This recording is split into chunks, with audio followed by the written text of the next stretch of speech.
Buenas noches, señoras y señores.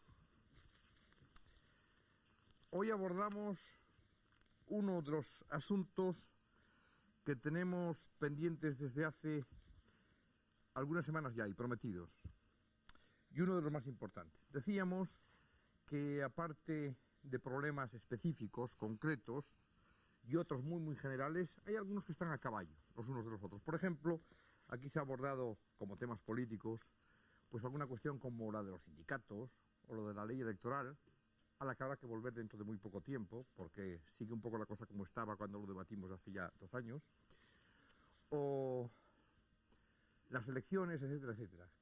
Pero hay como por encima del cataclismo de siglas de partidos que hay no solo en España, sino en todo el mundo hoy, hay grandes movimientos políticos que agrupan a uno o a varios partidos. Por ejemplo, la democracia cristiana. ¿Qué es la democracia cristiana hoy? ¿Qué es lo que ha sido las diferentes democracias cristianas? Por ejemplo, los conservadores, por ejemplo, los socialistas o los comunistas, los diferentes comunistas. Nosotros queremos entrar en tema precisamente con los anarquistas, por varias razones. La primera, porque los anarquistas hoy son extraparlamentarios y nosotros queremos que sean los que abran el fuego con esto. Y en segundo lugar, porque el anarquismo tiene unas raíces, si no ideológicas exclusivamente, pero muy españolas. Digo raíces, si no ideológicas, porque como ideólogos quizá hay otros que suenan más en el mundo, lógicamente, pero el anarquismo ha tenido mucha fuerza en España, ha pintado mucho en su historia reciente, y sobre todo del anarquismo se ha hablado siempre, o bien para denostarlo fuertemente por sus enemigos, o bien para cantar el idealismo de quienes lo han venido representando a lo largo de los años. Y para hablar de todo ello, hoy contamos, evidentemente, con anarquistas, con diferentes anarquistas, y también con no anarquistas. Predominan los anarquistas porque así se ven, digo yo, diferentes facetas de la cuestión, pero algunos que no lo son. En primer lugar, por ejemplo, Giovanni Biagioni. Es un florentino que estudió en Madrid, en el Liceo Italiano, es doctor en Ciencias Políticas por la Universidad de Florencia, con una tesis sobre la Primera Internacional en España. Del 69 al 73 fue lector de Lengua y Cultura Italiana en la Facultad de Letras de Zaragoza. Del 73 al 75 en la École Internationale d'Hôtes de Marsella. Y del 75 al 77 en la Facultad de Letras de Valencia. Por lo tanto, habla muy bien español, ustedes lo van a ver, aparte de estar casado con una española. Actualmente es catedrático de Historia y Filosofía en el Liceo Clásico Machiavelli de Florencia. Como no, un florentino enseña un liceo clásico que se titula precisamente Maquiavelo. Varias publicaciones sobre el movimiento obrero español, colaborador de revistas de estudios históricos como la Revista Histórica Italiana, redactor de la revista de estudios sindicales Autogestione de Milán. Tras su salida de la Confederación General Italiana del Trabajo en el 78, participó en la constitución de otro sindicato de la enseñanza autogestionario y libertario, la Coordinadora Nacional de la Escuela de Trabajadores, del que ha sido secretario general hasta el año 1982. Yo como pregunta de presentación le diría a Biagioni, como contraste y para que se sepa un poco, aunque haya que hacerlo sintéticamente, ¿y cómo es hoy el anarquismo en Italia? Es un movimiento muy variado, en el sentido de que tiene una presencia histórica tradicional, tiene unos planteamientos bastante amplios, no es un movimiento homogéneo, hay varias tendencias también. Hay varias tendencias, pero están unidas todas ellas, ¿o no? Sí, hay un dato significativo que es la concordia que rige entre personas y entre grupos y organizaciones que tienen posturas incluso muy distintas, vamos desde los individualistas hasta los anarcosindicalistas, y en fin, es un movimiento relativamente desarrollado, pero que tiene una gran tradición y funciona. Carlos Ramos, con 36 años, desarrolla su trabajo en la Universidad Politécnica de Madrid, vinculado a la CNT desde su aparición pública a la salida del franquismo en 1976. Participó en el proceso de reconstrucción de esta organización iniciado en el año 70, siendo miembro del primer Comité Regional del Centro. Fue elegido secretario general en el 8º Congreso de la CNT, celebrado en octubre-noviembre del 83. Yo, además de lo que salga luego en el debate, a los dos representantes hoy de la CNT, aparte del personaje histórico que hay, les iba a preguntar sintéticamente de entrada esto precisamente. ¿Qué significa esa CNT? ¿Por qué está dividida hoy la CNT? ¿Y en qué sitio se sitúa Carlos Ramos? Bueno, yo creo que el problema de la división de la CNT obedece a un problema de planteamiento de futuro del anarquismo en nuestro país. Es decir, frente a la tentación de convertir al pensamiento libertario y a su estructuración organizativa en la conciencia de la izquierda, muchos hemos pensado que es necesario estar presentes con ese mensaje, con ese discurso libertario que yo creo que es de perfecta actualidad, precisamente en medio del pueblo español, en este caso, en medio de la gente, en medio de los trabajadores, en el caso de la CNT, y para esto hay que desdogmatizar las posiciones que creo que es una de las debilidades del anarquismo a lo largo de su historia, desdogmatizarse, hay que proyectar ese mensaje en la realidad actual, olvidarse de la guerra, olvidarse no de las raíces, pero sí de los errores históricos y avanzar hacia adelante. Yo creo que el anarquismo tiene un mensaje que dar en la sociedad actual y esa creo que es, desde mi punto de vista, la posición de la organización en la que yo me sitúo. Y las diferencias pues pueden venir por ahí. Iba a hacer alguna pregunta complementaria, pero casi prefiero que quede para el debate. Baste con esta toma de posición inicial. Elena Osaña, que ya ha estado con nosotros en La Clave más veces, y que además aprovecho públicamente para agradecerle no pocas de las gestiones que tenemos que realizar en Alemania a menudo para que vengan otros invitados a La Clave, donde él está muy bien situado, porque él es, y era lo que tenía aquí, un escritor español, afincado en Alemania. Es un investigador que él tiene muy a gala titularse siempre independiente, autor de 16 libros en lengua española y alemana, escribe muy bien alemán, entre otros títulos relacionados con el tema que nos ocupa esta noche, El anarquismo de Proudhon a Cohn-Bendit, escrito en 1969, y Sindicalismo y autogestión en 1977. Yo le diría inicialmente también lo mismo al revés, o lo mismo en otra actitud que le preguntaba a Biagioni. ¿Y qué pasa con el anarquismo en Alemania? Por cierto, otra de las cunas del anarquismo. Alemania es un país de escasa tradición ácrata. Ha tenido naturalmente episodios, capítulos importantes, sobre todo a nivel ideológico. Tiene personalidades como Landauer, Musam, Nextlau.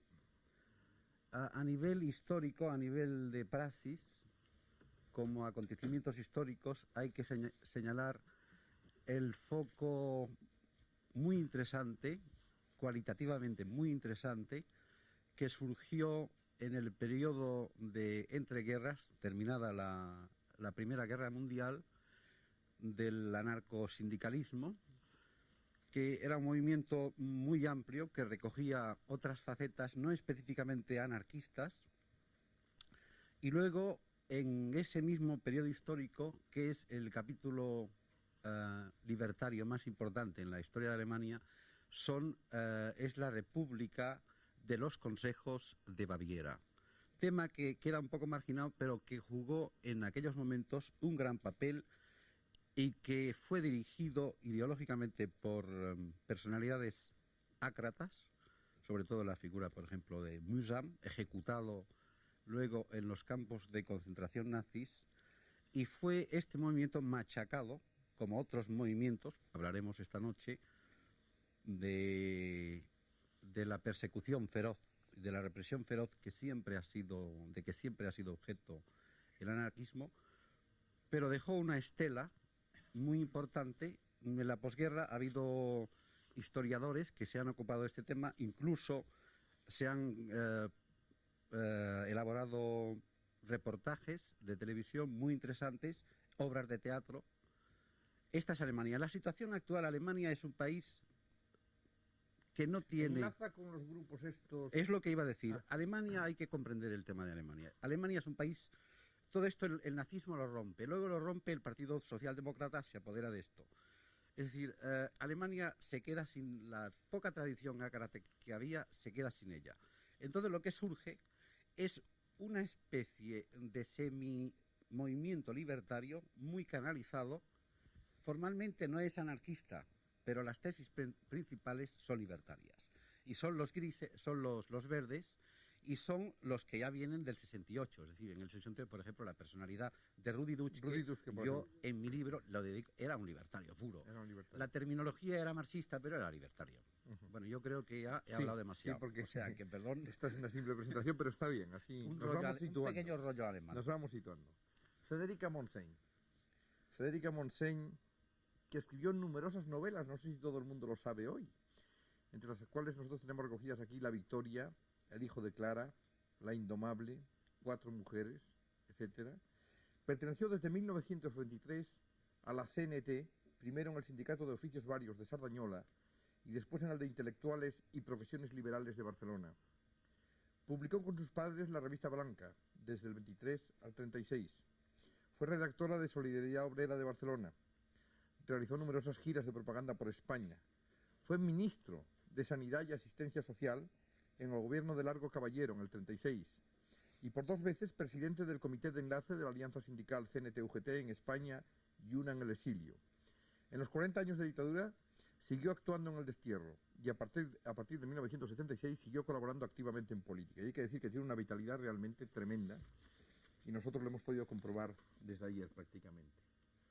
Federica, ¿no está hoy un poco bajo el anarquismo con respecto a lo que fue en España?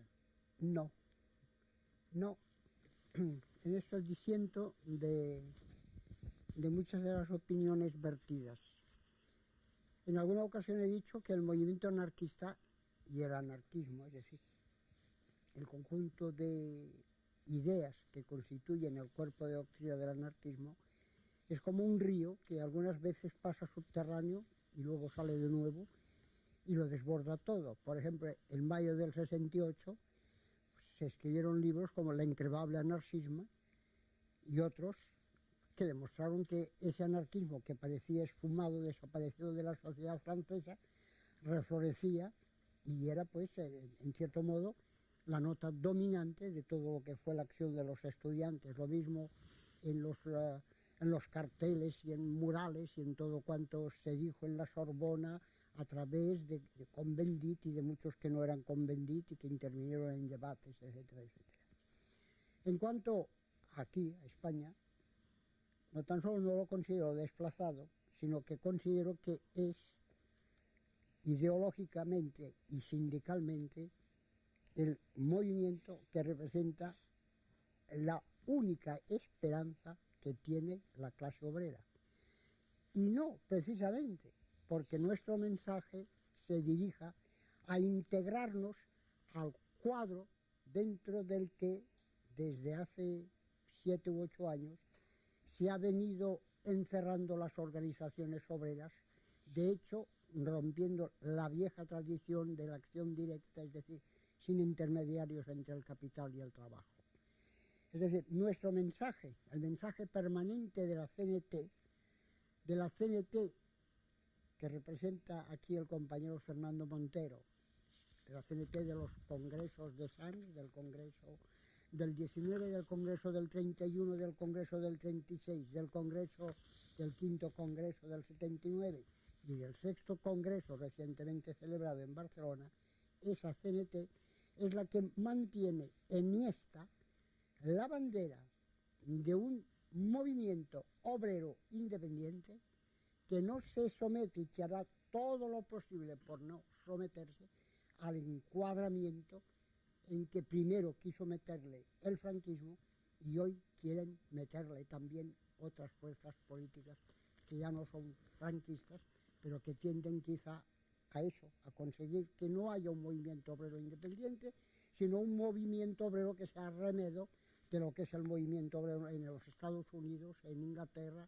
en Francia y en otros países donde, de hecho, el trabajador no tiene una verdadera personalidad propia, sino que es el trasunto, el instrumento de que se valen fuerzas políticas para manejarlo y para utilizarlo para muchas veces para fines electorales. Está bien. Aparte aparte este aspecto de carácter sindical, que yo preferiría que no fuese el que dominase el debate en que vamos a embarcarnos, el anarquismo tiene en España raíces profundas que arrancan no ya de los aportes del exterior, de la venida de Fanelli, de las ideas de Bakunin, sino en algo que es autóctono, que nació en nosotros, que continúa y hereda el federalismo pimargalliano, el concepto de la autonomía, el respeto del individuo y la exaltación del individuo, algo que forma parte de la idiosincrasia española y que nada ni nadie podrá destruir, porque habría que destruirnos a todos. Aquí en España, yo creo que hasta los reaccionarios, en el fondo, son anarquistas. Está bien como presentación, ya se ha lanzado Federica al ataque o por lo menos a la defensa. Joaquín Satrústegui es liberal y monárquico. Y yo resalto esto porque además es liberal, monárquico y un defensor profundo de la democracia, para lo que arriesgó no poco en la época de la dictadura. En 1957 funda Unión Española, grupo integrado por personas de diferente procedencia para luchar contra el franquismo y a favor de la monarquía democrática encarnada por el conde de Barcelona, motivo por el cual fue detenido. En el 62 participó en el famoso contubernio de Múnich, el Congreso Internacional del Movimiento Europeo, que tanto escándalo dio, sobre todo porque aquí se pretendió que fuera escandaloso. Desde diciembre del 76 hasta abril del 77 participó en la comisión negociadora de los 10 para preparar la transición hasta las elecciones del 77. Y en el 77 salió elegido senador, en el 79 elegido diputado por UCD y actualmente es vicepresidente segundo del PDL, el Partido Demócrata Liberal, que preside Garrigues Walker, Antonio Garrigues Walker. Ya estuvo en una clave sobre la transición política. Por un lado hay quien dice que los anarquistas son los mayores enemigos de la derecha. Por otro hay quien dice lo contrario, que los anarquistas son un poco los liberales de izquierda. ¿Usted como liberal qué opina al respecto? Bueno, yo diría que son los liberales exagerados, ¿verdad? Porque naturalmente ya nos lo explicará Federica luego, pero me parece que el anarquismo lo que pretende es una sociedad sin Estado. Y claro, los liberales creemos que es necesario el Estado. Lo que pasa es que el Estado tiene que ser, digamos, la mínima expresión dentro de estas concepciones de un Estado omnipotente, prepotente, que domina la sociedad, y un Estado que es el instrumento de la sociedad, o sea, que no invada los campos que son propios de la sociedad. Entonces, nosotros naturalmente nos diferenciamos de los anarquistas, que nosotros aceptamos el Estado, y la teoría pura anarquista es que no acepta el Estado. Si luego en la conversación me convencen de lo contrario, bueno, pues a lo mejor todavía hay un nuevo anarquista esta noche aquí.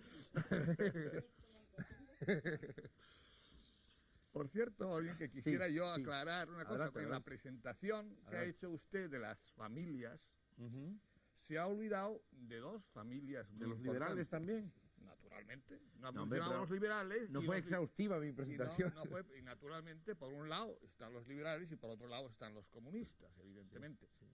Las dos son dos posturas importantísimas en el mundo. Con respecto a los programas venideros, sí, estarán todos, no se preocupe usted, dedicaremos un programa a los liberales. Especialmente los liberales progresistas, que no hay que confundirlos con los liberales. Bueno, sí. Esta es la cuestión, que querremos que estén aquí todos y claro, se nos dirá, eso es para que se vea que están enfrentados y tal. No, iremos por grupos, conservadores, liberales, comunistas, como hoy aquí con los anarquistas. Eso lo intentamos y creo que es bonito hacer un poco, como dicen los franceses, hacer el punto de dónde están las grandes ideologías políticas del último siglo.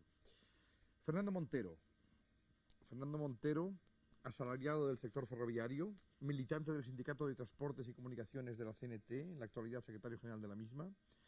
A nivel de militancia obrera, ha desarrollado todas sus actividades dentro del seno de la Confederación Nacional del Trabajo, habiendo estado presente en varios cargos de gestión a lo largo de estos años.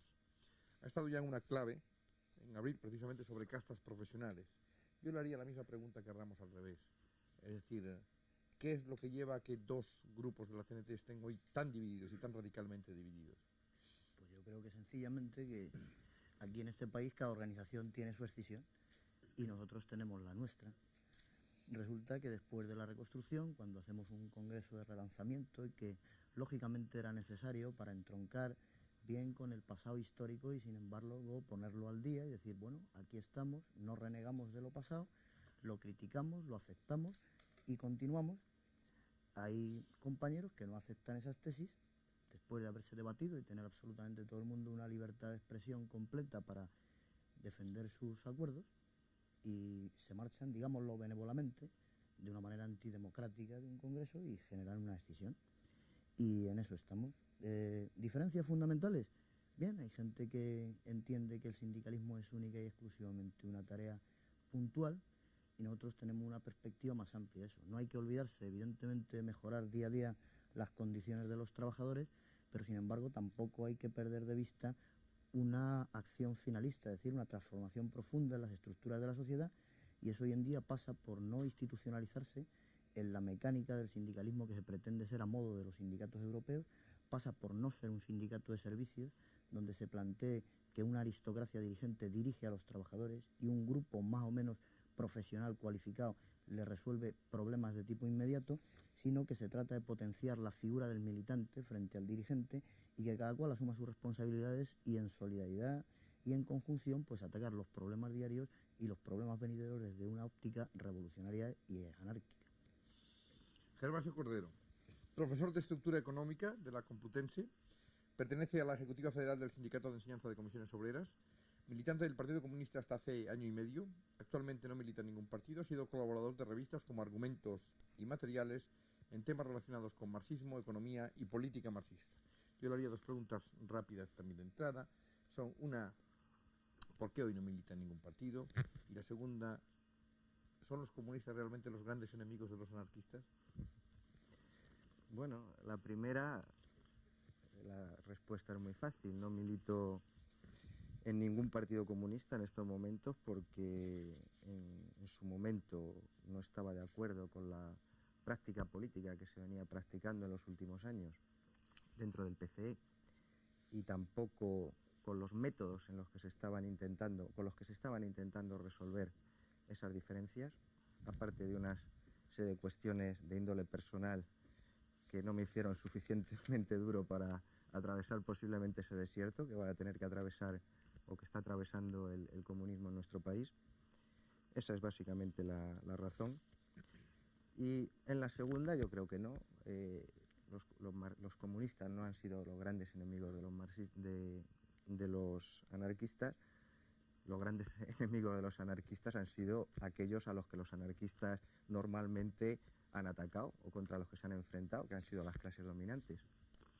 Entre comunistas y anarquistas lo que sí que hay es, efectivamente, y tendremos tiempo de irlo tratando a lo largo del desarrollo del debate, hay una serie de diferencias bastante importantes en cuanto a raíces filosóficas y a formas de enfocar el problema que para unos y para otros es un problema común, que es el problema de la revolución, el problema de la emancipación de los trabajadores. Aunque incluso, y yo creo que se sabrá también a lo largo del debate, tanto dentro de una como de otra tradición, hay muchas tendencias y muchas de ellas, o algunas de ellas, en determinados momentos prácticos, han tendido a tener una serie de similitudes que en muchos casos las hacen difícilmente distinguibles, porque en definitiva hay un terreno común de acción y en última instancia de objetivos finales. Bueno, pues lo mejor es que nos vayamos a la película inmediatamente y que ustedes la vean con nosotros, porque además hoy cuentan ustedes, creo yo, con una película excelente. Una película que se titula Joe Hill, en el original La balada de Joe Hill, que es la historia de un sueco que de niño fue a Estados Unidos y se convirtió en uno de los personajes legendarios del sindicalismo americano. Sindicalismo, por cierto, muy importante a tratar algún día. Vamos a ver, Joe Hill, bueno, es de Bob Wittenberg, otro sueco de origen también, escritor. Sus películas, más bien él es escritor normalmente y excepcionalmente director de cine. Sus películas parten de guiones que son además suyos. Una película excelente como Elvira Madigan también. Esta Joe Hill es quizá de las ejemplares. De modo que vamos a verla. Seguro que van a estar ustedes prendidos en ella y después entraremos en debate. Hasta entonces.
Bien, señores, pues sin más complicaciones, podemos empezar por donde quieran. Yo diría que si alguien tiene, por unir las cosas, algo que decir en torno a la película, que es el momento, vamos. ¿Sí? Pues adelante. Sí, a mí me gustaría decir algo en torno a la película, que en primer lugar, casi por una elemental asociación de ideas, me ha venido a la memoria normalmente la represión sistemática que sufre el anarquismo en general, sin entrar demasiado en matices. Este podría ser un caso, al igual que fue el caso de Sacco y Vanzetti, o el caso de los mártires de Chicago, que ya parece que con el tema del 1 de mayo se olvidó exactamente a cuento de qué viene ese 1 de mayo, y que es precisamente a cuento de que 5 trabajadores anarquistas fueron ejecutados injustamente, como se mostró, tal es el caso de Sacco y Vanzetti. Y por irme a ejemplos más recientes, pues, como no, aquí en España, cuando, por ejemplo, el anarquismo es pujante, en los primeros albores de la democracia, ocurre caso Escala, después aquel asunto del asalto al Banco Central. Es decir, siempre se trata de implicar a la gente que contesta al sistema o que plantea alternativas de tipo revolucionario o que de una forma u otra es más o menos molesta, viene aplicándole la legalidad de una manera muy sui generis y llegando a ejecutarles y a quitarlos de en medio por vías tremendas, como hemos visto en la película. Y esto a mí me gustaría resaltarlo de principio, es decir, que a veces se hace uso y abuso de decir que vivimos en sistemas democráticos y sin embargo estos sistemas democráticos no tienen pues la más mínima, digamos, la más mínima ética, ¿no? en combatir, en tratar de combatir a las ideas que les son opuestas o que le plantean una alternativa con el diálogo, con el debate y tratar de convencer, no de vencer. Utilizan no la fuerza de la razón, sino la razón de la fuerza, y esto yo creo que el movimiento anarquista lo ha padecido sistemáticamente a través de la historia. Entonces, en la misma línea, yo haría una pregunta ya un poco de provocación, y yo espero que sea de sana provocación. O sea, ¿creer, por ejemplo, que la sociedad en general, la sociedad, las instituciones sociales, tratan de diferente manera los delitos comunes o frecuentes o variopintos que aquellos que creen que van contra su propia estructura?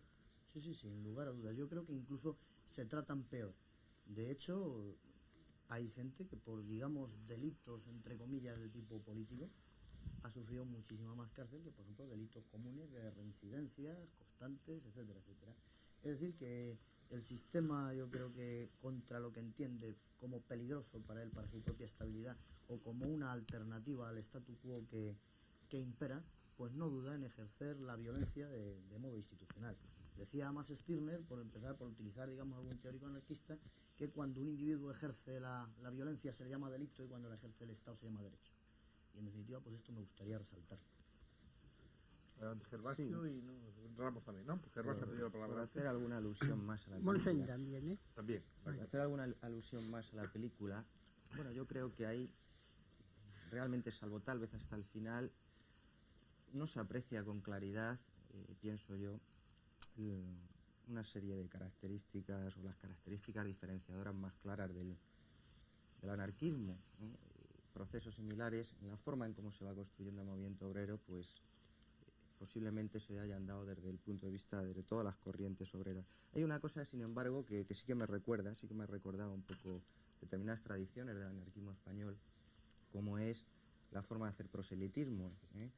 En este caso, Joe Hill es un hombre que va atravesando pueblos, ciudades, va organizando a los trabajadores, y eso nos recuerda, pues, como no, a muchísimos de los propagadores anarquistas, hombres como el doctor Salvoché, al Gaditano, de la Rosa, que tanto anduvieron por tierras andaluzas propagando sus ideas, ¿no?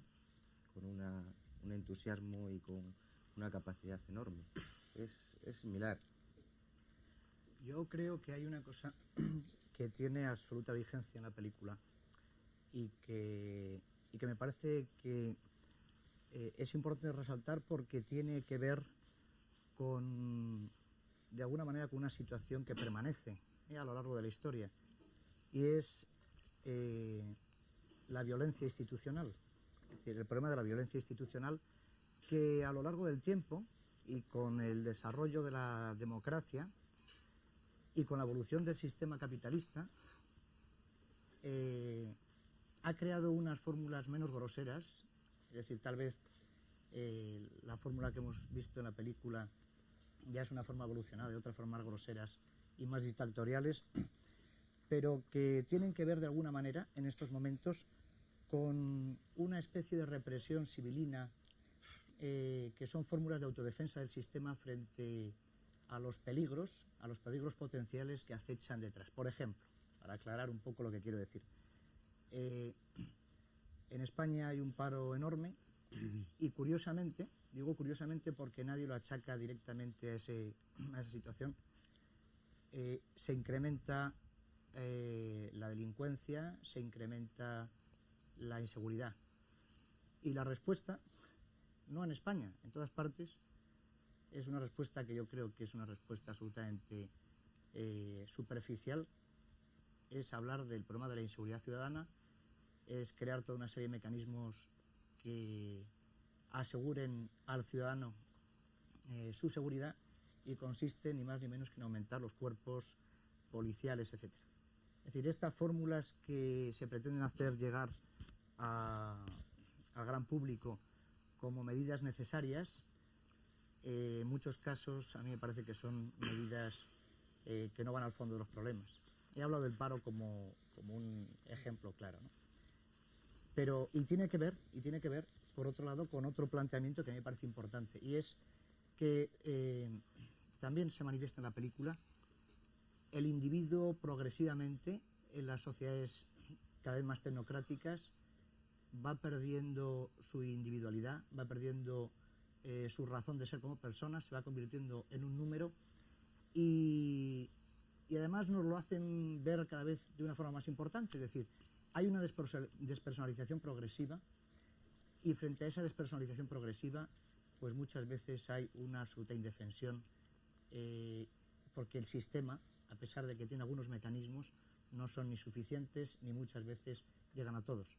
Esto pasa hoy, y yo creo que por esa razón la defensa del individuo, la defensa de la persona, de la integridad de la persona como centro del futuro de la sociedad, ese mensaje, que es un mensaje típicamente anarquista, típicamente libertario, es muy vigente. Yo creo que conviene no olvidarlo. Satustegui y Federica querían hablar. Bueno, yo creo que el caso que hemos visto en la película es un caso que es vergonzoso, sencillamente. Ya lo decían en la película, es un caso vergonzoso. Es una vergüenza, decía la propia víctima. Es una vergüenza, bueno, yo digo lo mismo, es una vergüenza. Pero esto no es representativo. Es que los norteamericanos que han presenciado esta misma película habrán dicho esto es un caso vergonzoso, ¿verdad? Bueno, la situación de Estados Unidos ahora, comparado con la situación que hemos visto en esa película, es completamente diferente, ¿verdad? El progreso que ha habido en los Estados Unidos y en todos los países democráticos desde esas fechas, en que efectivamente hubo muchas injusticias, lo cual no quiere decir que no se cometan injusticias ahora.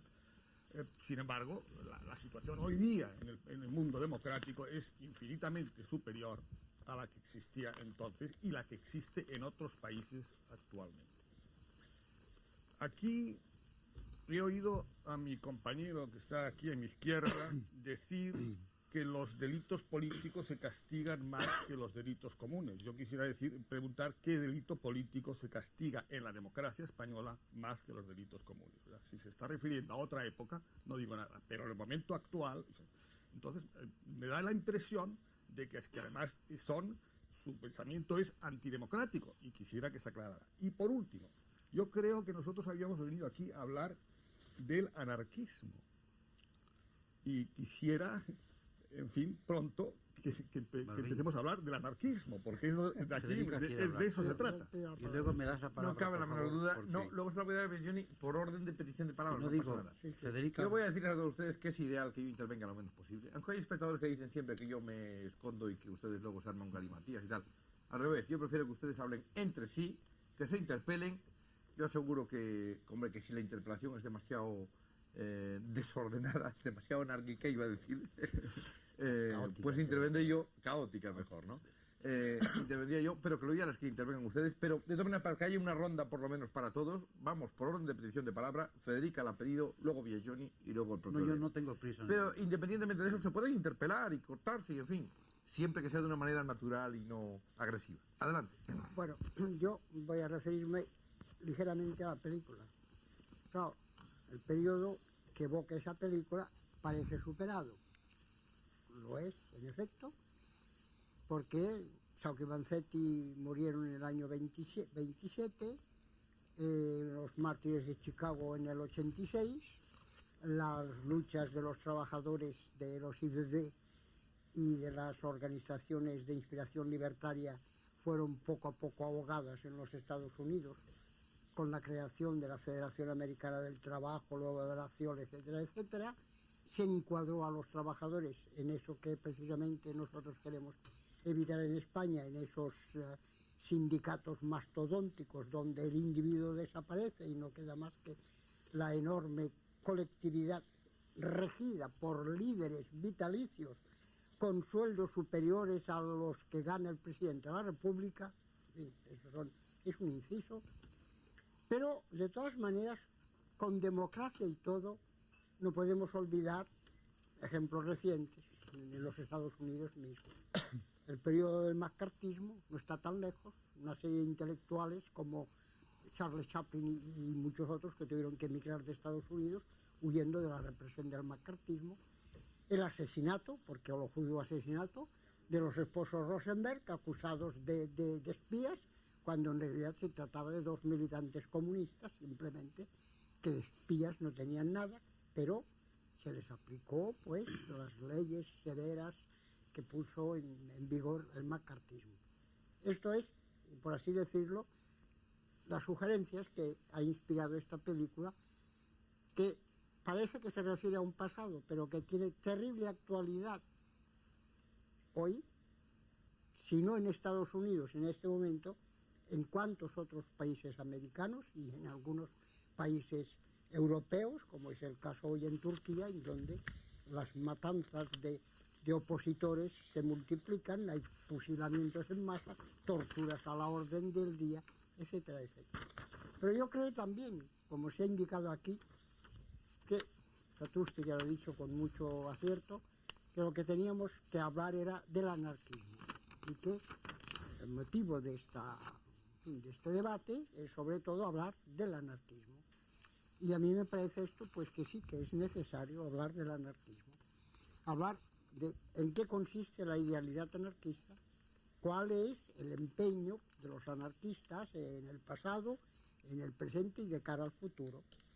Todos más o menos conocéis, pues solo sea superficialmente, las ideas anarquistas, que no hay que confundir con las prácticas que algunas veces el anarquismo ha utilizado, como ha sido en Rusia la época del nihilismo y en los años de lo que llaman la bella época, que no fue bella ni mucho menos, recurriendo también algunas veces a la violencia para defenderse de las leyes excepcionales contra el anarquismo. No hay que confundir eso.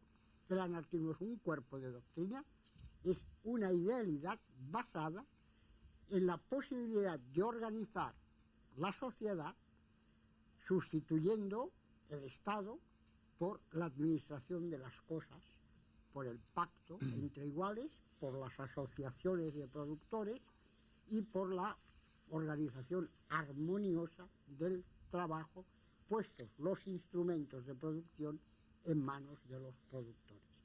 Eso lo ensayamos ya en España durante el periodo del año 36, 37, 38. Lo ensayamos con sus altos y sus bajos, con sus fallas, con sus errores y con sus aciertos. Se olvidan los aciertos y no se destacan más que los errores. En cierto modo, todas las doctrinas socialistas tienen un cuerpo común. Es decir, Marx y Engels, Proudhon y Bakunin, en algunas cosas, sobre todo en la crítica económica del sistema capitalista, tienen muchas semblanzas, y Bakunin aceptó cosas de Marx y Marx aceptó cosas de Proudhon, y entre todos se forma una doctrina que es, en cierto modo, la doctrina socialista con sus ramas diferentes. Se desvió cuando los socialistas decidieron intervenir en colaboración con la clase capitalista en los parlamentos, utilizando lo que llamaban ellos acción múltiple, mientras los anarquistas consideraron que los hombres que iban al poder eran hombres que se perdían para la lucha revolucionaria y fueron hostiles a eso, que fue la causa principal de la división de la Primera Internacional. Y esta mañana se ha hecho referencia a lo que puede haber de semblanzas entre el comunismo y el anarquismo. Y quizá no está de más que las señalemos, estas semblanzas. Yo no soy como muchos anticomunista visceral, ni mucho menos. Precisamente muchas veces he dicho que la gran desgracia del movimiento obrero internacional fue, o es, y sigue siendo, el que no haya sido posible luchar juntos todos los revolucionarios, es decir, todos los que creemos en la posibilidad de transformar el mundo y de organizar una sociedad más justa que la presente. Lo que nos divide es el método de los comunistas se diferencia fundamentalmente del nuestro. Nosotros vamos a la destrucción del Estado, porque consideramos que el Estado es la opresión y que el poder en manos de quien sea será siempre poder y tenderá a crear sus intereses, y que esos intereses serán tan poderosos que todas las ideas revolucionarias quedarán ahogadas por los intereses creados por ese poder. Y los ejemplos de la Revolución Rusa y de las otras revoluciones que a la Revolución Rusa han sucedido nos lo demuestran. Es decir, en Rusia hay una revolución en la que intervienen todas las fuerzas políticas y sindicales, anarcosindicalistas, anarquistas, socialistas, revolucionarios, comunistas, pero hay una minoría dirigente, un grupo más audaz que los otros, los bolcheviques, que se apoderan del poder y que se imponen por medio de una dictadura. Y es ahí donde la separación más grave se establece. Y además nos demuestra que a la toma del poder, aunque sea con finalidades revolucionarias, aunque sea pensando con Engels que llegará un día en que el Estado será arrinconado y enviado al desván de los trastos viejos, el hecho es que el Estado, en manos de la minoría dirigente que se ha apoderado de él, se consolida y puede ser más duro, más implacable, más peligroso que el propio Estado capitalista, que el Estado burgués. Esa es nuestra diferencia fundamental entre los comunistas y los anarquistas.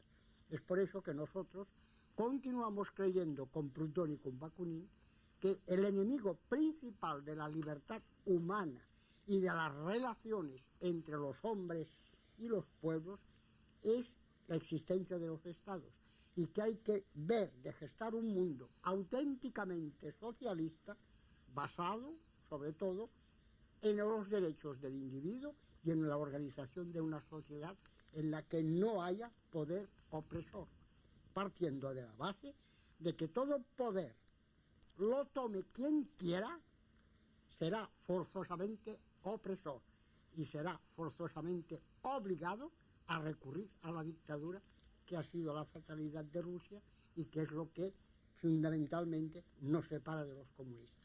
Federica, muy bien. Yo creo que es el momento de que Villallón intervenga. Elena Osaña, para que puedan intervenir todos. Inmediatamente le voy a pasar la palabra a Gervasio y a Fernando por alusiones, los dos. El uno de Federica y el otro de Satrústig. Adelante. Voy a intentar cometer un pecado de presunción. El de tratar un poco de orientar el debate sobre dos temas que me parecen fundamentales y que me ha sugerido la película. Antes de esto, un pequeño punto. A la hora de orientar, perdón por el paréntesis, lo digo siempre, pero siempre se olvidan ustedes, es lógico, vamos todos los contertulios, no se olviden de que lo único que aquí es implacable y autoritario es el tiempo. Es lo único que les digo. Llegado el momento, ahora que he cortado. Adelante. Nada, con respecto al problema, las relaciones anarquismo-democracia. Me parece que es un tema muy interesante, sobre el cual se puede ahondar mucho.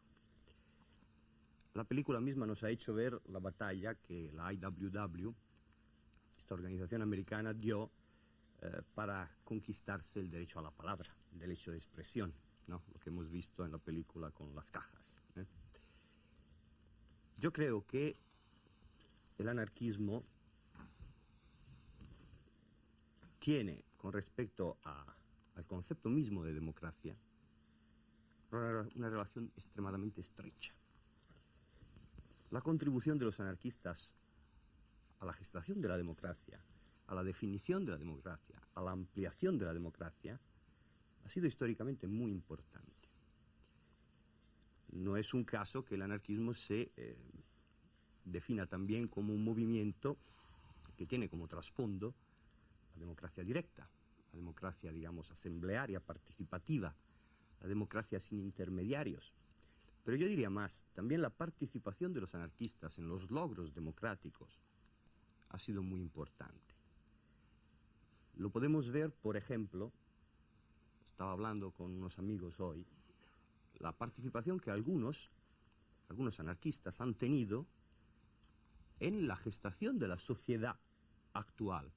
Me refiero, por ejemplo, ahora aún habrá que ver si se trata efectivamente de un español y de un anarquista, pero a Garbo, ¿no? A este agente secreto que habría permitido la invasión de Normandía. Es un tema muy actual, ¿no? Sobre el cual supongo que se ha escrito ya mucho y se escribirá aún más. Me refiero a Pozán, por ejemplo, un personaje que ha tenido condecoraciones de los 3 ejércitos aliados de Inglaterra, de Francia, de Estados Unidos, por su actividad durante la guerra a favor de los hebreos, de todas las personas perseguidas. Todo esto es un tema que yo creo ha sido siempre muy poco analizado. Hay un compatriota mío, un anarquista, Fabri, que ha dedicado a esto un trabajo, quizás más de uno, pero que yo creo que sería un tema que aquí mismo tendríamos un poco que profundizar. Si hay tiempo. Es un problema, claro, conflictual, porque, y aquí hago referencia a lo que decía antes Satustegui, hoy no pasan estas cosas, hoy siguen pasando estas cosas que hemos visto en la película. Yo tengo presente un caso que se ha dado en Italia no hace muchos años, y es el problema del atentado de Milán, Banco de la Agricultura, Valpreda. Pues ahí también se ha querido involucrar anarquistas en un atentado que ha cambiado profundamente la vida política italiana. Luego se ha demostrado que Valpreda y sus compañeros no tenían nada que ver con eso, que era todo un montaje de los servicios de seguridad, los servicios secretos y todo esto, con implicaciones tan obscuras que nunca se ha conseguido y nunca se conseguirá sacar a la luz. Pero quiero decir que este recurso a la provocación y a la represión es típico de esas democracias que no son suficientemente fuertes, implantadas, que tienen unas debilidades de fondo, constitucionales, diría. Pero bueno, el otro tema que quería sacar, y que también me sugiere la película, es la capacidad que ha tenido, sobre todo el anarcosindicalismo, de amoldarse a las situaciones nacionales, a las situaciones históricas, contingentes. En el mundo hemos tenido muchas experiencias anarcosindicalistas, desde la FORA argentina, a la FORA uruguaya, a la IWW, que es anarcosindicalista si queremos hasta cierto punto, pero que tenía sin duda un trasfondo anarcosindicalista, a la CNT misma, a la CGT francesa, a la UCI italiana, todas experiencias de las cuales no hay dos iguales. O sea, cada una es distinta. Vamos desde la experiencia forista en la Argentina, que es un sindicalismo extremadamente ideologizado en sentido anarquista, es el sindicato de los anarquistas, son los anarquistas que actúan sindicalmente, hasta experiencias muy distintas como la de la IWW que hemos visto, que es una organización sindicalista revolucionaria con una enorme fantasía, lo hemos visto en la película, ya nos deja un poco entrever esta enorme capacidad de inventar sistemas de propaganda, de acción, y que la historia de la IWW, en lo cual la historia de la IWW es mucho más rica, ¿no? Evidentemente. Hasta experiencias, y con esto cierro, como la italiana de la UCI, que es una experiencia, si queremos, menos significativa desde un punto de vista cuantitativo, pero que era otra forma más de sindicalismo. Era un sindicalismo en el que confluían elementos con características ideológicas muy distintas y muy variadas, ¿no? Entonces, esta capacidad parece un poco haberse perdido quizás en la actualidad. Entonces, ¿se ha perdido? ¿No se ha perdido? ¿Se ha anquilosado un poco este movimiento? ¿Se ha secado un poco su capacidad creadora, su relación dialéctica con la actualidad o no? Esto supongo que es otro tema que podríamos tratar. Vamos allá con Elena Osaña. Yo voy a decirles que están ustedes, y no lo tomen como reprimenda, pero como vale para todos es igual. Están ustedes todos siendo larguísimos en sus suposiciones. Lo digo porque al final van a intervenir un par de veces cada uno y se habrá acabado la historia. Y es una pena. O sea que convendría que hubiera más fluidez y más tertulia de lo que hay hasta ahora. Pero es cosa de ustedes se reparten su tiempo como quieran, pero van ustedes muy largos y cada uno emplea más de 5 minutos, eso acaba en 1 hora rápidamente. Adelante. Voy a prescindir de decir nada sobre la película. Adelante. Voy a entrar en materia aludiendo a la afirmación que ha hecho Satrústegui de que el liberalismo el anarquismo es un liberalismo exagerado. No solamente para matizar su afirmación, sino porque creo que la clave para empezar a discutir un poco sistemáticamente, aparte de la magnífica síntesis que Federica ha hecho y de las otras aportaciones, creo que hay que empezar a decir por el principio. El anarquismo está unido históricamente, ideológicamente, a la Ilustración en el plano de las ideas, en el plano moral, y el liberalismo. Yo soy muy liberal, tengo un gran respeto y admiración por las corrientes liberales que juegan en la historia durante mucho tiempo, no lo olvidemos, la izquierda frente a una serie de condicionamientos de tipo reaccionario. El liberalismo supera el feudalismo, crea al hombre libre, igualdad ante la ley, etc. Pero el liberalismo, querido Satrústegui, olvida una cosa muy importante, que el hombre no es, como en el sistema de átomos de Demócrito, una abstracción individual solipsista, sino ante todo un animal social. Entonces, el liberalismo defiende con mucha grandeza el concepto de libertad individual, ligado al de la propiedad individual, pero olvida el problema social. Y entonces el anarquismo no es que sea una exageración del liberalismo, el anarquismo es el complemento o la evolución natural y lógica del liberalismo, es decir, plantea el problema crucial del problema social. Entonces, el liberalismo, cuando se afianza en el poder, el liberalismo significa, ¿qué significa liberalismo? Es el triunfo, y aquí entro en dos conceptos clave. El liberalismo significa el triunfo histórico de la burguesía.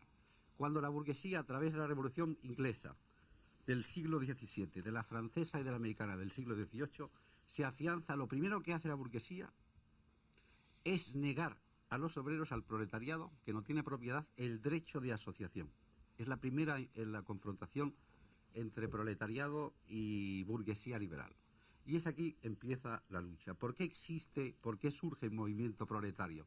Porque el liberalismo niega el derecho de los obreros a... Yo he sufrido todas las persecuciones durante la dictadura por defender el derecho de sindicación de los obreros. Muy bien, pero estoy hablando del siglo XIX, yo estoy hablando actualmente, estoy hablando de ahora.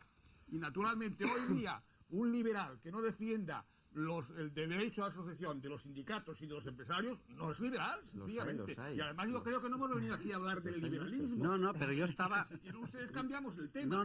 Yo que creo que hemos venido a hablar del anarquismo. Es que estoy intentando precisamente decir, es que el anarquismo, es decir, es hijo, porque, cuidado, los dos teóricos primeros del anarquismo importantes es el inglés Godwin, William Godwin. La investigación concerniente a la justicia social, que es un libro, es el primer teórico del anarquismo. Es un liberal puro. Sí, lo que pasa... Estamos en el 1984, ¿eh? Estamos ahora en 1984. Claro, hay que hablar de 1984 y del futuro. Del futuro. Es que los anarquistas tienen una solución para el futuro. Parece que en Europa no se les sigue. Entonces, yo me encanta y oigo con enorme respeto a Federica toda su teoría. Y además estoy conforme con ella en la diferencia que hay entre los anarquistas y los comunistas. Es clarísimo, los comunistas han sido partidarios de la dictadura del proletariado y Federica nunca ha sido partidaria de la dictadura del proletariado. Pero nos queda el tema de decir, bueno, ¿y cómo se organiza esa sociedad que no tiene Estado? Vamos a ver, me parece que no hay contradicción más que de sistema en el asunto. Me ha cortado. O sea, Eleno me da la impresión de que está hablando de cuáles son los orígenes del anarquismo. Hombre, es que estoy hablando de las raíces, del proletarismo, diría yo, y Satrústegui lo que dice es que qué va a pasar en el futuro. Pero bueno, es que no se puede explicar lo que va a pasar en el futuro sin entender lo que ha pasado en el pasado. Yo pido otra vez la palabra. A ver, todos han pedido la palabra. Adelante. Para alusión. Adelante, a ver si acaba Eleno. A ver, adelante. Es que me ha cortado. Es decir, yo escuchar. Bueno, Yo he ¿qué eran escuchado los todo dos el temas mundo fundamentales? Y entonces me cortas y me... Perdón, perdón. No, Perdón. Uno era uno era el nacimiento del proletarianismo, porque eso Es que, primero que los anarquistas son, en el fondo, un producto del liberalismo, de esta corriente de la Ilustración. Y los primeros grandes ilustrados, y te cito a Kant, te cito a Montesquieu, te cito a Rousseau, son medio anarquistas. La célebre frase de Montesquieu, que no era un revolucionario, que dice que todo hombre debe gobernarse por sí mismo. Es decir, gouverner par soi-même. Y el imperativo categórico de Kant es un postulado libertario, es decir, no necesita la coacción del Estado porque todo el mundo, es decir, actúa con la conciencia moral de que, es decir, pueda aceptar por convertirse su acto en una norma universal. Esto es Kant. Y podría citar a otros. Y el Emilio de Rousseau, un acto pedagógico, está basado en la autoconciencia. Entonces, el anarquismo nace de ahí, pero plantea el problema social, que lo ignora el liberalismo. Lo ignora. Sí, lo ignora. Está basado en la propiedad. ¿Cómo va? Un proletario, al no tener propiedad, el liberalismo implanta, por ejemplo, los derechos políticos con censo restringido. El que no tiene propiedad no tiene derecho a voto. ¿Ahora? No. Yo es que estoy en el 84, ¿verdad? Yo estoy en el 1984. Pero es que el problema sigue siendo el mismo. Se ha cambiado. Tú puedes votar a un político, a un gobierno, pero el patrón no puede echarte a la calle. ¿De qué te sirve el voto? En absoluto.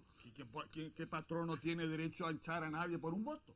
No por un voto. Es decir, que si tú tienes derecho político de elegir a un político, de ir a las elecciones, tienes tus derechos políticos. Claro. Pero en el plano social económico, si estás trabajando en una empresa y el patrono dice la empresa se cierra, ¿de qué te sirve el derecho político? De nada. ¿Y cómo organiza eso el anarquismo? El anarquismo tiene sus planteamientos. ¿Cómo lo organiza? Precisamente A mí me parece importante entrar en ese debate. Impidiendo que un patrono pueda cerrar una fábrica porque le dé la gana, por lo que sea, y echarte, condenarte al pacto del hambre y estar aquí y no tener ninguna solución para comer. Adelante, vamos a ver. Por recoger alguna de las Gervasio, cosas. Fernando Montero, ahora más quieren hablar. Bueno, hoy es No se evidente- olviden hoy de es- que aquí hay un liberal hoy, Sí. porque convenía que hubiera dos de diferentes procedencias del anarquismo, pero se olviden de que están hablando ustedes de anarquismo, es decir, no solo de los liberales, porque claro, como dicen, sí que es verdad, no hay que revertir a No, los pero liberales. es cierto lo que apuntaba Eleno Saña. Es decir, en un origen de los liberales, incluso en la propia Revolución Francesa, está penado como derecho a la libertad individual por la Convención el derecho a la sindicación en la Revolución Francesa. Si vamos a la actualidad, bueno, es evidente que hoy desde muy pocos sitios se plantea el no derecho a la sindicación obrera, pero hay teóricos, por ejemplo, de la economía, inspiradores, von Hayek, el padre casi de Milton Friedman, de todos los que están inspirando la política económica que se está planteando hoy por la mayor parte de los gobiernos, que durante mucho tiempo Hayek negaba la virtualidad de los sindicatos, atacaba a los sindicatos como un elemento que introducía una incorrección en el mercado de trabajo y que eso era malo para el desarrollo económico. Hoy, desde muchas posiciones, se está intentando restringir enormemente los derechos sindicales. Lo que pasa que, evidentemente, hoy una reversión a situaciones de hace 150 años sería muy difícil, entre otras cosas, porque ya es algo muy consolidado y que los trabajadores y sus organizaciones no iban a permitir tan fácilmente. Tendría que producirse una derrota enorme para que todo eso volviera atrás. Pero volviendo al tema del anarquismo, y yo creo que es fundamental ver sus orígenes. Yo no estoy de acuerdo en lo que decía Federica de que la división profunda entre anarquismo y comunismo se plantee a partir de la Revolución Soviética. Si es que existe esa No, yo revolución. no he dicho esto, ¿eh? A partir de una determinada evolución de la No, Revolución Soviética. ¿me permites un momento Sí, solo? sí, cómo no. Yo lo que he dicho es que la división se produce cuando una parte de los socialistas aceptan la acción múltiple y la intervención en los parlamentos burgueses colaborando con la... El problema yo creo que viene más de atrás. No. Viene un poco de los... Yo me refiero a ese origen. Es decir, la Revolución Rusa viene 30 o 40 años después. Sí. Yo creo que por simplificar, tal vez, porque aquí lo difícil es plantearlo en tan poco tiempo. Es lo más difícil que tenemos Es lo más difícil, sí. Yo creo que la diferencia, aunque hay muchos puntos comunes, viene un poco del propio origen filosófico de una y otra corriente. El anarquismo procede, como decía Eleno, ¿no?, de una corriente ilustrada, por una parte, tiene un antecedente iusnaturalista, es decir, casi una defensa del derecho natural, como un derecho que existe, que persiste a la propia existencia de la sociedad, el derecho del individuo por ser individuo. Esto, desde luego, no es una posición marxista, esto parece poco popular decirlo, pero desde el punto de vista marxista y la interpretación materialista de la historia, no existen derechos de los individuos así como así. Esos derechos se van creando a lo largo del tiempo a través de una serie de conquistas y de la evolución del propio ser humano, de su lucha por garantizarse unas libertades, y es el producto de un avance histórico y de unas luchas históricas. Esa es una diferencia importante porque, claro, va a marcar un poco aspectos relevantes en cuanto a la táctica y a la organización de unas y otras corrientes del movimiento. ¿Me permites un segundo? Yo, es decir, por respeto a todos, no he terminado de hablar, pero precisamente al hablar de la diferencia entre, que ese tema no lo toqué, entre anarquismo y marxismo, precisamente me alegro que toques este tema porque es crucial. De la misma manera que, es decir, he acudido a los orígenes para entender la problemática entre lo político y lo social, que es lo clave, que lo que estábamos discutiendo, la problemática específica, la diferencia específica entre marxismo y anarquismo como concepción del mundo, tampoco se ha dicho, yo creo que es importante decirlo, es que el marxismo no parte de una ética, de un sistema de ética, y el anarquismo, desde Godwin a Proudhon y a Kropotkin, para no citar más que a los más importantes, todos son sistemas de ética. Marx, sabemos perfectamente que la primera gran polémica con Proudhon le acusa de ser un moralista, en el célebre libro de la miseria de la filosofía, que es la... Entonces, efectivamente, Marx procede, es la diferencia fundamental, Marx procede de Hegel. Hegel es el primero que se carga todo el concepto ético de la Ilustración, Kant como culminación de este movimiento moral ético, Rousseau y Kant, las dos grandes figuras, y Hegel es el primero que se carga y explica la historia, la dialéctica de la historia, prescindiendo totalmente del concepto ético. Marx asume totalmente y todo lo... Eso no quiere decir que Marx sea un inmoral, no, es decir, la ética no existe. Y mientras que en Hegel el movimiento dialéctico de la historia es el desarrollo a través del espacio y del tiempo del concepto del espíritu universal, por lo tanto una actitud espiritual, Marx transforma esto en las fuerzas de producción, es la base, es la dialéctica de las fuerzas de producción, naturalmente implicada entonces con la lucha de clases. Yo me alegro que hayas tocado este tema porque este es la diferencia filosófica que existe entre el marxismo y el anarquismo. Yo creo que es un tema crucial y que después, claro, tiene muchas derivaciones. Tiene derivaciones, por ejemplo, en las grandes polémicas de Marx contra Proudhon, que incluso se plantean en la primera internacional entre marxistas y proudhonianos. Bien, una gran polémica es, por ejemplo, que Proudhon no defiende, por ejemplo, la socialización de los medios de producción. Defiende el mantenimiento de la propiedad privada. Esto tampoco he tenido tiempo de decirlo. Godwin y defiende Proudhon la familia. defiende la propiedad privada como base de la libertad del individuo. Defiende la familia.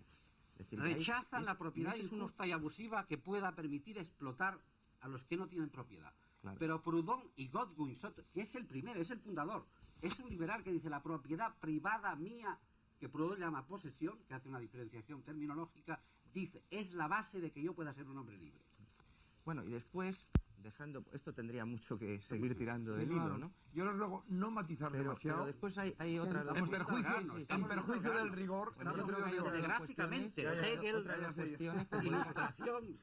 Hay otras cuestiones que podríamos dejar ahí, que después podemos ir retomando, de caracterización del anarquismo frente, por ejemplo, a la caracterización del marxismo, que es el tema del apoliticismo y el tema de la acción directa. Que fue, por cierto, la primera división que hubo en el 70 entre anarquistas, ¿no? Ya surge el politicismo a politicismo. Bueno, Federica lo ha tocado, lo ha explicado muy brevemente también de cuándo surge, lo ha dicho, en su síntesis primera, que fue una síntesis muy lograda, muy sintetizada, pero muy clara. Claro. Se produce efectivamente, en el fondo están de acuerdo, porque este es otro tema, es decir, implicado, es decir, Engels y Marx hay una cosa en los que coinciden con Proudhon, dice, La política, como factor normativo de una sociedad, no es más que el producto de las contradicciones económicas de la sociedad esta. En una sociedad sin contradicciones económicas basada en la justicia, lo político, como factor normativo, como existe ahora en todos los países del mundo, desaparece automáticamente. Fíjate si es crucial. Es decir, y estos... Un poco. Sí, un poquito, por favor. No, para que todos vayan interviniendo. Desgraciadamente yo sé que sería más riguroso lo otro, pero entonces cortaríamos rápido. Adelante. Un par de cosillas. Una de ellas es que en este país tenemos un vicio que parece que a veces el que calla otorga. Entonces pues hay que decir algo para que no sea así. Entonces voy a procurar ser breve. Efectivamente, Estados Unidos hoy no es el siglo pasado, pero hoy en Estados Unidos está vigente la pena de muerte. Eso no parece demasiado consecuente con la democracia. Hoy en Estados Unidos los indios navajos que están en una reserva tienen el 63% de señores que dan porcentaje de cáncer. A mí no se me ocurre decirle a los señores del gobierno socialista porque lo hagan mal o no me caigan bien o no comulgue con sus ideas, pues meterles en una reserva en el desierto de Almería. Por tanto, yo no soy antidemocrático. Y eso yo creo que es un juicio de valor un tanto apresurado. Yo lo que pretendo es que haya una democracia seria, con un control riguroso, que cuando a mí un señor me diga que se van a crear 800.000 puestos de trabajo y eso no se cumpla, no me quede única y exclusivamente el recurso del pataleo de decir, pues este señor dentro de 4 años no voy a votarle. Hay que buscar unos mecanismos de control de tal forma que esto funcione, no que simplemente sea una teoría de comer sopa o sopa. Y por otro lado, pues quería hacer una pequeña matización sobre la propiedad privada de Proudhon. Yo creo que decir que Proudhon defendía la propiedad privada como principio no es exacto. Proudhon hablaba de la pequeña propiedad privada, efectivamente. He dicho. No defendía la socialización de los medios de comunicación. Evidentemente, dentro de una sociedad incluso anárquica, pues es evidente que este paquete de tabaco, si queréis, podemos socializarlo, pero no tiene mayor problema. No es eso. O sea, ese es el asunto de la pequeña problema. propiedad privada, no el hecho de la propiedad privada, por ejemplo, en el sentido que lo defienden los liberales. Es una cosa absolutamente distinta. Yo creo que aquí Satrustes ya plantea algo que a mí personalmente me importa mucho resaltar, y es que, bueno, yo creo que se ha hecho una caracterización, aunque pequeña pero importante, de los planteamientos del anarquismo, pero hay que ver qué respuestas tiene el anarquismo para hoy, ¿verdad? Es decir, Eso es importante, para todos los que nos están oyendo, eso es importante. A ver, era la base para esto estaría bien. esa teoría maravillosa después, que nosotros estamos argumentando, ¿es viable en estos momentos? Bueno, hay un presupuesto, antes de entrar en este tema, que para mí es importante poner sobre el tapete, y es que yo no creo que el anarquismo sea un cuerpo de doctrina como puede ser el marxismo. Precisamente lo que tiene de importante el discurso anarquista es que es una reflexión sobre la vida, es una forma de vida que se desarrolla, se adapta a las situaciones cambiantes de los sistemas y que precisamente por eso está llamado a supervivir.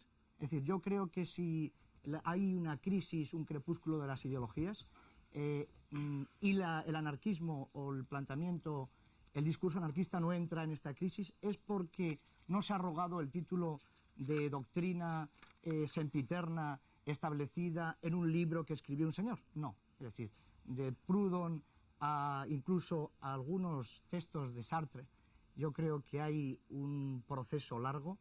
Ese proceso largo, desde mi punto de vista, significa un intento de acomodación y precisamente yo creo que la práctica anarquista, la debilidad de la práctica anarquista, algunas de las debilidades de la práctica anarquista ha estado en no saber adaptarse a esos tiempos. Entonces, entrando en lo que puede plantearse desde un punto de vista anarquista como soluciones a la situación de hoy. Yo no creo que se trate de reproducir el viejo discurso de sustituir al Estado, de descentralizar el Estado, de hacer innecesario el Estado porque hay una descentralización del poder y todos tienen capacidad de decisión. Ese es un objetivo, pero eso hay que plasmarlo. Yo creo que hoy hay que ir por aproximaciones sucesivas. Es un principio físico que es de absoluta aplicación.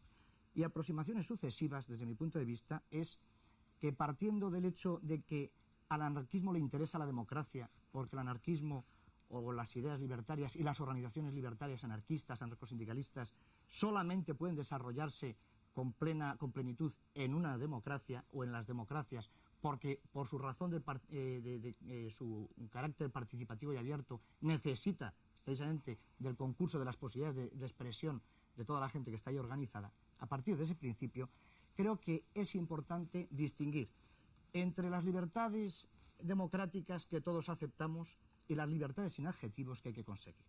Las libertades democráticas construyen un sistema o suponen el desarrollo de un sistema donde precisamente cuando se adjetiva lo de democráticas significa que tienen un techo. Esos techos en muchos casos responden a planteamientos que no son socialmente justos. Las leyes, por el hecho de ser leyes, no son justas. Y en ese proceso dialéctico que existe entre lo que se legisla, lo que se impone de alguna manera, y la necesidad de desarrollar las libertades, yo creo que está la virtualidad del anarquismo. En estos momentos, no se trata de ser antiparlamentario por razones doctrinales, se trata de descubrir y de plantear alternativas a las insuficiencias de la estructura parlamentaria. A mí se me ocurre plantear, y son temas de absoluta actualidad. Hoy, cuando veníamos para acá, he leído un cartel que ponía «Por la paz, viva el ejército». Bueno, pues ese mensaje a mucha gente le puede parecer lógico. A mí personalmente me parece que la paz no se defiende con las armas, la paz no se defiende, es un discurso general en Occidente y detrás del telón de acero. Es decir, no se trata de construir la paz a base de la débil paz que significa el armamentismo. Bueno, pues hay todo un movimiento antimilitarista que esta tarde se ha manifestado, hay un movimiento de objetores de conciencia, hay un movimiento pacifista, realmente pacifista, profundamente pacifista, que no tiene el adjetivo de anarquista ni de libertario. Muchas de las gentes que en estos días se han manifestado por la paz y los que hoy se han manifestado, los objetores de conciencia, y lo están haciendo en todas partes del mundo, los verdes, etcétera, no se autotitulan anarquistas, pero el discurso anarquista penetra precisamente y se desarrolla y se proyecta a través de esas ideas. Hablo del antimilitarismo, hablo de la defensa de la naturaleza, el antinuclearismo podríamos llamar, como una alternativa que no se trata de garantizar o de exponer la necesidad de que existan flores y la radiactividad las puede liquidar.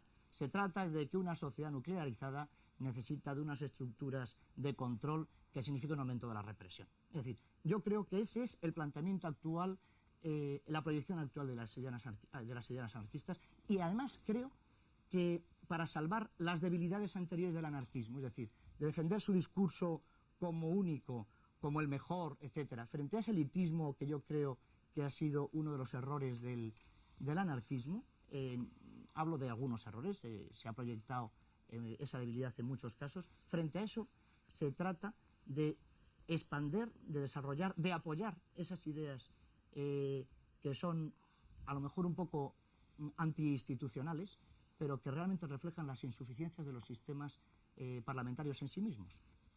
Federica y Satrústegui por alusiones también. Bueno, muchas de las cosas que ha dicho el compañero que acaba de hablar coinciden con lo que voy a decir yo. Pero yo te doy la palabra en un momento en que se hablaba de que el anarquismo estaba opacado, que parecía que desaparecía casi como idealidad a la moda, como idealidad que apareciese en el primer plano de la actualidad social y política. Y yo quería decir que, desde luego, el error más grande en que se podría incurrir es en creer que el anarquismo es una idea estática, un dogma. No lo es ni lo ha sido jamás. Un pensador anarquista, del que no se habla, Ricardo Mella, fue ya el que dijo: más allá del ideal, habrá siempre ideal. Y otro escritor anarquista, que las generaciones actuales desconocen, Tarria del Mármol, es el que dijo: la autoridad es una ecuación de la cual hay que ir siempre reduciendo cantidades. Además, yo estoy convencida de que, claro, el anarquismo no va a surgir así por generación espontánea ni por una revolución que se imponga por medio de un acto de fuerza, de una dictadura. El anarquismo tiene que surgir impregnando la sociedad. Y el anarquismo lo está impregnando. Hay una serie de ideas anarquistas que se han vuelto ya de uso común. Hoy día se practica el amor libre como no se había practicado nunca. Mayoría de las parejas que se ponen a vivir juntos y que cuando hay hijos legalizan o no legalizan la unión. La desobediencia civil propagada por Thoreau, pues es uno de los procedimientos de lucha actual pacífica, si queréis, pero que viene también del anarquismo. La lucha contra la demografía galopante, traducida en los métodos anticoncepcionales y en la práctica del aborto o la autorización para practicarlo, ¿de dónde viene sino de nosotros? Un compañero nuestro llamado Buffy pasó años en presidio por haber escrito un folleto titulado Huelga de vientres a principios de siglo. Es decir, hay una serie de ideas anarquistas que están impregnando la sociedad, que no saben que son anarquistas, pero que lo son.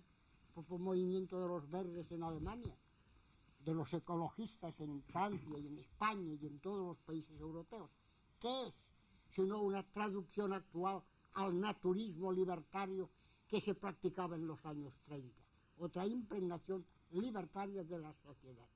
Y poco a poco, incluso, la paulatina toma de conciencia de los hombres, con sus altas y sus bajas, sus crisis, sus represiones, sus periodos trágicos, todo lo que hay de positivo y realmente de avanzada social, viene de ideas anarquistas que han ido poco a poco impregnando la sociedad.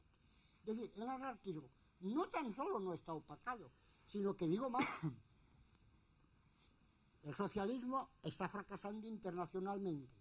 O bien cae en la socialdemocracia y se convierte en lo que decía León Blum, en un lacayo del capitalismo, o bien desaparecerá porque se va desacreditando y perdiendo crédito entre las multitudes.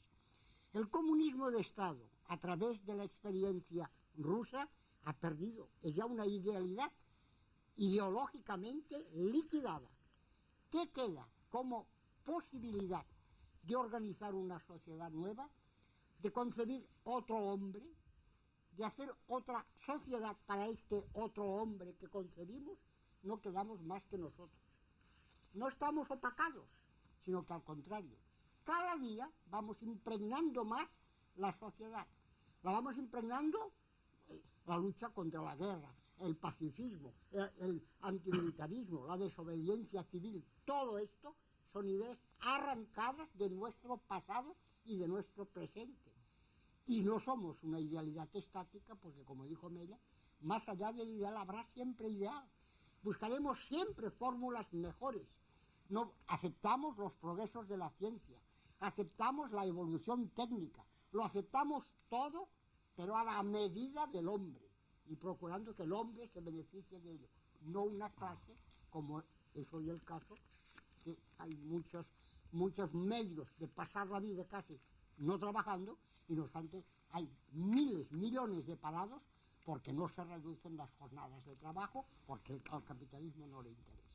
En una palabra, y para terminar, por la premura del tiempo, yo quisiera que quedase bien concreto que yo soy de los que creo que cuando todas las ideologías irán siendo ensayadas y todas irán fracasando, quedará como esperanza y como posibilidad de organizar un mundo más justo y mejor que el presente, lo nuestro, impregnando poco a poco a la sociedad y haciendo evolucionar las conciencias, porque esto es otro de los trabajos que ha hecho siempre el anarquismo.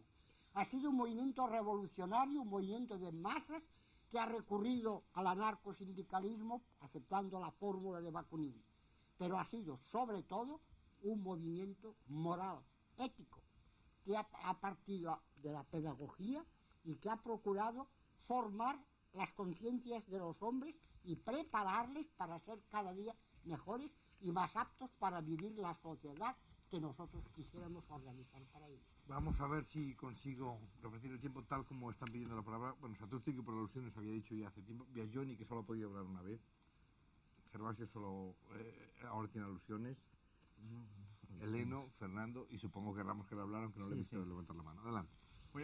Voy a procurar ser muy breve, pero hacer unas cuantas preguntas concretas. Tú me has dicho hace un rato que estamos ante una situación en que ha habido un gobierno que ha triunfado con unas promesas y que parece que no las puede cumplir. Y entonces, pues que entonces esto es un fracaso de la democracia, que hay que buscar otro procedimiento y todo. Quiere decir que tienes en la cabeza alguna idea distinta de cómo se controla, no con unas elecciones futuras, sino otra cosa. Si es eso, sí, yo quisiera que me explicaras en qué consiste eso, porque yo quiero saber cuál es el anarquismo en 1984. Que el anarquismo, lo que ha sido antes, pues lo sabemos muy bien. Federica ha repudiado el anarquismo violento, pero el anarquismo ha tenido su historia larga de violencias, ¿verdad? Ella dice que no acepta esto, y yo digo, bueno, pues quiere decirse que ya en el año 84, según Federica, no puede haber violencias. Bueno, Federica tiene una ilusión de decir que todo lo que sea tocar la conciencia en un sentido o en otro del hombre, de la libertad y demás, viene del anarquismo, ¿verdad? Bueno, movimientos como los que ella ha señalado existen en países en que el anarquismo no tiene ninguna fuerza, no tiene ninguna fuerza. Ella misma está viviendo en Francia. Yo le pregunto, ¿es que el anarquismo tiene fuerza en Francia? Tuvo un 68 en que fue como un rayo que pasó por ahí y desapareció.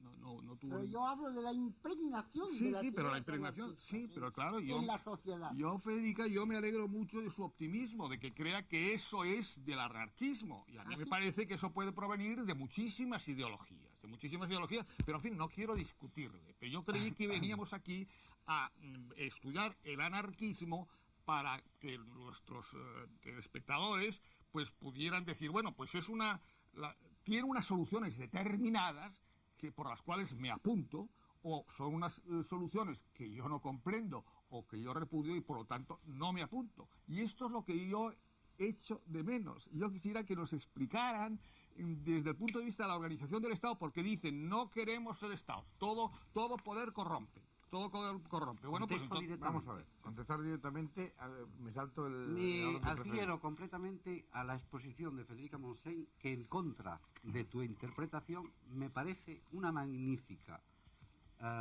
vinculación del pasado al presente. Yo creo, no comprendo, como no has comprendido, esta transición dialéctica. Ha estado hablando de la actualidad, te ha estado diciendo todo lo que el anarquismo representa hoy y ayer, es decir, la transmutación a través del tiempo.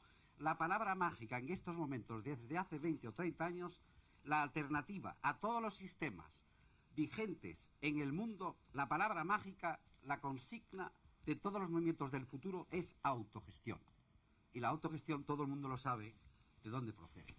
Nació en el 36 en España. ¿y dónde? Como término semántico, nace después de la Segunda Guerra Mundial, la acuñan los yugoslavos, elaboran un cuerpo de doctrina y de instituciones muy ceñido, muy coherente, y es lo que yo quería decirte a ti. Es decir, un momento. En la autogestión, ¿qué es la autogestión? Es que explica el anarquismo. Para mí, yo he escrito un libro que se llama Sindicalismo y Autogestión. Yo creo que allí expongo ampliamente cómo podría funcionar una sociedad autogestionada. Claro, no puedo hacerlo aquí, pero autogestión está muy claro. Es sustituir la propiedad, el principio de propiedad privada, como norma fundamental en las relaciones entre los hombres y los grupos sociales, sustituirla, que es el pasado, que es Manchester, que es la explotación, que son las guerras imperialistas, que son las contradicciones, el cáncer, las neurosis, las drogas, 20% de paro en España, el hambre, la inmigración y todas las vergüenzas. Después de este fracaso, el futuro no puede apoyarse ya en una idea totalmente fracasada. Y el futuro, que no va a venir, que a lo mejor fracasa, a lo mejor es que el capitalismo, no tenemos que ser deterministas. Yo no soy determinista. Yo a la hora de establecer esperanzas soy muy prudente. A lo mejor fracasa. Hasta ahora son los más fuertes, machacan. Tienen un aparato represivo en todas partes. Se inventan nuevos sistemas de represión. Pero el futuro, la alternativa, la única, es la autogestión. Y la autogestión es una cosa muy clara. Sustituir el principio inmoral e irracional de la explotación del hombre y por el hombre, de la explotación a través del poder del dinero, por la cooperación, por la solidaridad. Esto es la autogestión. ¿Esto quiere decir que Yugoslavia es un país anarquista? No, un momento, cuidado. Entonces aclaremos las cosas, aclaremos las cosas. Un momento, querido. Aclaremos las cosas, es que lo que yo quiero es que se aclaren las cosas. Las cosas están muy claras. Yugoslavia, que es la segunda parte de mi intervención, Yugoslavia hay dos Yugoslavias. La Yugoslavia oficial con el Partido Comunista, que no se llama Partido Comunista, se llama Partido de... Liga. La Federación de Trabajadores. Comunistas Yugoslavos, sí. Bueno, pero es el Partido Comunista. El Partido Comunista es el que maneja las instituciones con sus contradicciones, su verticalismo, etc. La autogestión aquí no es una autogestión, como yo la pienso, auténticamente autogestión, surgida de la base. Hay la contradicción de que el partido maneja aquello desde arriba. Ahora bien, lo interesante en Yugoslavia, como alternativa ante el futuro, es que ha surgido, sobre todo en torno al grupo Praxis, y te nombro personas como Markovic o Stojanovic, que tienen cuerpos de doctrina nacidos allí, que son auténticamente libertarios. Es decir, yo coincido con ellos. Es que lo leo en Alemania y digo, este tío que es marxista está exactamente de acuerdo conmigo, yo no soy marxista. Entonces, este es el futuro. Yugoslavia, ¿cuál es la palabra que moviliza a todo el mundo? La autogestión. Y detrás de la autogestión está todo lo que ha dicho esto, que todo lo que ha dicho esto, pues yo comparto muchas cosas de las que ha dicho Ramos. Esta es la alternativa, querido Satrústegui. Bueno, yo creo que tú estás defendiendo una postura en la cual crees firmemente, pero en el No, mundo, te he dicho que yo soy en el muy mundo, prudente a la hora en de el mundo establecer. occidental, la Sí. verdad es que el sistema autogestionario de Yugoslavia no existe. Yugoslavia ha podido montar eso por estar en una situación intermedia entre la Unión Soviética y el mundo occidental, en que el mundo occidental ha tenido mucho interés en que funcionara una autogestión que ya veríamos cómo funcionaría si no tuviera una ayuda en parte del mundo occidental. Cuidado, un momento. Bueno, Tengo que y entonces rectificarte yo rápidamente. repito que en el resto del mundo occidental al que pertenecemos, el sistema autogestionario no funciona más que en lo que yo sí que defiendo siempre, en pequeñas unidades. Pero en cuanto se va a una economía de escala grande, ya en la autogestión, en fin, las cooperativas y demás no funciona. En pequeñas escalas sí que funciona. No Pero a gran obstante, el escala no. propio Noam Chomsky lo defiende como una solución para la propia Norteamérica. Pero tiene razón Satrústegui, tiene razón Satrústegui, es decir, yo creo, de alguna manera, que la proyección de estas ideas, la proyección real de estas ideas, él no lo ve plasmada en ninguna parte y por eso duda. Bueno, yo creo que efectivamente ahí es donde está el meollo de la cuestión. Es decir, por montones de razones que son históricas, que se han expuesto aquí, yo creo que con bastante claridad, hay una realidad, y es que hoy no existe un proyecto desarrollado del proyecto libertario, el proyecto anarquista, el proyecto de la autogestión no está desarrollado. Y precisamente me parece que esa debilidad es lo que a mucha gente le hace entender el anarquismo como un proyecto bonito, un proyecto utópico.